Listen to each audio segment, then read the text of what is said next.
that pretty much sums up our report. Good report, Ops. Jenna, I think that covers about everything. You missed me, again. I'm sorry. Safety, let's hear from you. Okay, 2 things.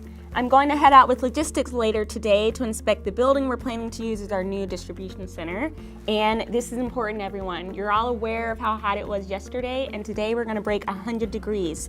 So we have to stress to everyone, especially our volunteers, how important it is to drink water and stay hydrated.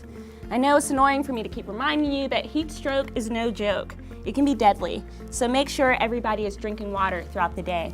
Okay, we got it. Everyone, you heard what she said. Make sure that you have plenty of water. So yes, I'm the safety officer on this disaster operation, and yes, sometimes they forget about me. Until, of course, something bad happens. Someone gets sick, drives a forklift over somebody's foot, or a canteen hits a tree, and then it's safety, safety, safety.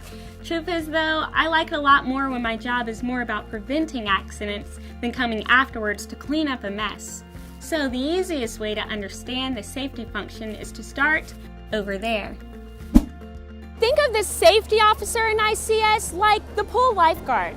Lifeguards are responsible for observing all activity occurring within the pool and, if anything looks dangerous, immediately putting a stop to that activity before someone gets hurt. A safety officer on a disaster operation does pretty much the same thing. They have to protect disaster workers and those being served from being carelessly endangered or injured. So that means on a disaster operation, the safety officer has to plan for emergencies. More importantly, they have to be able to identify potentially dangerous hazards or practices and be ready to correct those activities or stop them altogether before someone is hurt. Now, some of the safety officer's responsibilities are probably pretty obvious. For example, a safety officer should monitor food service operations, ensuring that food is stored and cooked to proper temperatures and that servers are wearing hats and gloves. Conduct general safety inspections of all facilities, noting possible safety hazards. Inspect mobile equipment to ensure all vehicles are in good working order. Make sure specialized equipment, such as forklifts, are properly operated and that drivers are properly certified. Monitor general well-being of disaster personnel. Disasters can take their toll on people, both physically and mentally. Simple things like handing out sunscreen and insect repellent can help keep people healthy. The safety officer should also work with the emotional and spiritual care officer to ensure that stress management services such as an end-of-assignment debriefing are readily available. In addition to those responsibilities, there are a few others which you might not be thinking of, but which are extremely important. First, the safety officer needs to develop a medical emergency plan for people who get sick or hurt while on the disaster assignment.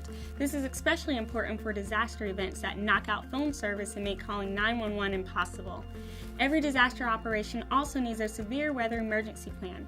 The safety officer should make sure that the incident command post has a way to receive severe weather alerts and a way to quickly transmit those severe weather warnings to personnel working out in the field. Finally, the safety officer needs to consider after-hour meals and lodging arrangements for disaster personnel. Accommodations, for example, should be safe, secure, and sanitary, and it's not a bad idea to have an after-hours emergency phone number. Of course, no matter what we do, sometimes accidents do happen. And in those cases, it is also my responsibility to ensure that it is properly reported and documented. Like just the other day, one of the warehouse workers, Kurt, cut his hand. Fortunately, a coworker was nearby and quickly grabbed our first aid kit, and the cut was pretty deep, so off Kurt went to the hospital. Meanwhile, Kurt's supervisor, our logistics chief, Jerry, alerted our finance administration chief, Annie, and me of the incident. Now, here's something to remember. No matter how small the accident, it has to be reported. So Annie called our Salvation Army insurer immediately and alerted divisional headquarters. If the accident had been really serious, I also would have alerted territorial headquarters. Regardless, we had to document everything, who was there and what happened, and put it on an incident report. Fortunately, Kurt turned out to be just fine, but following this procedure is essential. If accidents aren't reported promptly and all the details thoroughly documented, it can lead to a real mess later. You know, there are 2 ways to do the safety officer job. The first way is to behave like a big old stop sign. Tell everyone you can't do this or you can't do that because it's just not safe for some reason or another. From experience, I can tell you the stop sign approach just isn't very effective, and it sure won't make you popular with the other members of the ICS team. Instead, good safety officers work in partnership with the members of the incident management team. They identify safety concerns, explain how these issues might put people at risk, and help the members of the ICS team correct problems.